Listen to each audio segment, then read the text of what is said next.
उन दोनों के मुंह में कपड़े ठूस दिए गए। फिर निर्वस्त्र चंदा और नदेसर को उठाकर वे लोग घने जंगल में ले गए। जंगल में ले जाकर उन लोगों ने नदेसर की हत्या कर दी और चंदा की इज्जत से खेल बैठे। लगभग वे पांचों नरपिशाच घंटों तक चंदा को दागदार करते रहे। वह चिल्लाती रही, भीख मांगती रही, पर उन भेड़ियों पर कोई असर नहीं हुआ। अपनी करने के बाद उन पांचों ने चंदा को भी मौत के घाट उतार दिया। वहीं जंगल में सूखी पत्तियों में कर आग लगा दिए। आग लगाने के बाद ये पांचों दोस्त जिधर से आए थे उधर को भाग निकले। जंगल जलने लगा और जलने लगे चंदा और नदेसर के जिस्म। सब कुछ स्वाहा हो गया था। इस आग से आसपास के गांव वालों को कुछ लेना देना भी नहीं था, क्योंकि जंगल में आग लगाना कोई बड़ी बात नहीं थी।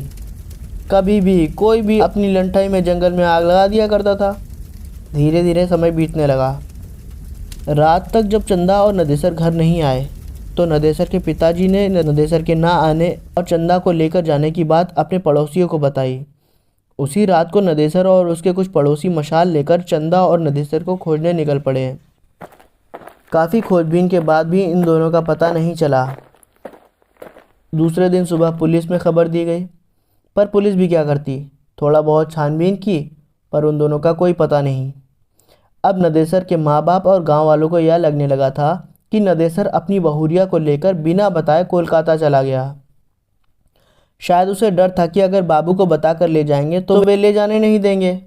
आखिर कोलकाता में नदेसर कहाँ रहता है, क्या करता है, इन सब बातों के बारे में भी नदेसर के माता पिता और गांव वालों को बहुत कम पता था। धीरे धीरे करके 8-9 महीने बीत गए। अब नदेसर के माता पिता बिना नदेसर के और चंदा के जीना सीख गए थे। इधर कोलकाता में एक दिन अचानक निकेश के घर पर कोहराम मच गया। हुआ यह था कि किसी ने बहुत ही बेरहमी से उसके गुप्तांगों को दांतों से काट खाया था। उसके शरीर पर जगह जगह भयानक दांतों के निशान भी पड़े थे और वह इस दुनिया को विदा कर गया था।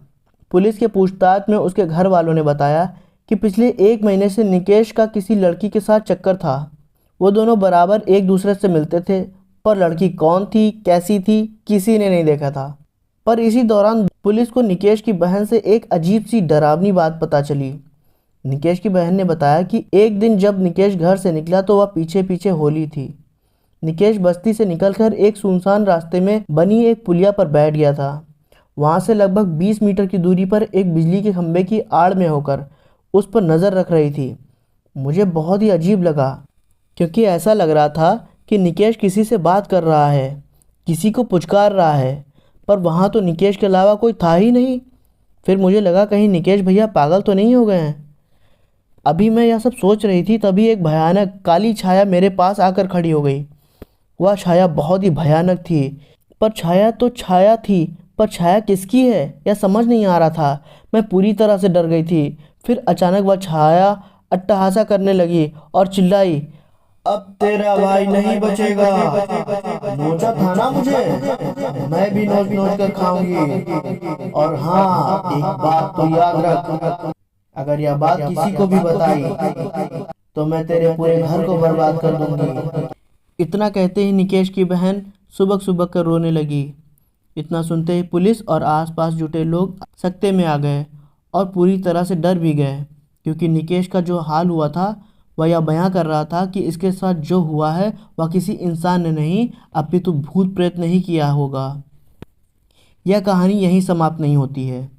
अब इसके अगले भाग के रूप में कहानी और आ सकती है कि क्या निकेश का यह हाल किसी भूत भूतनी ने ही ऐसा किया था या किसी और ने।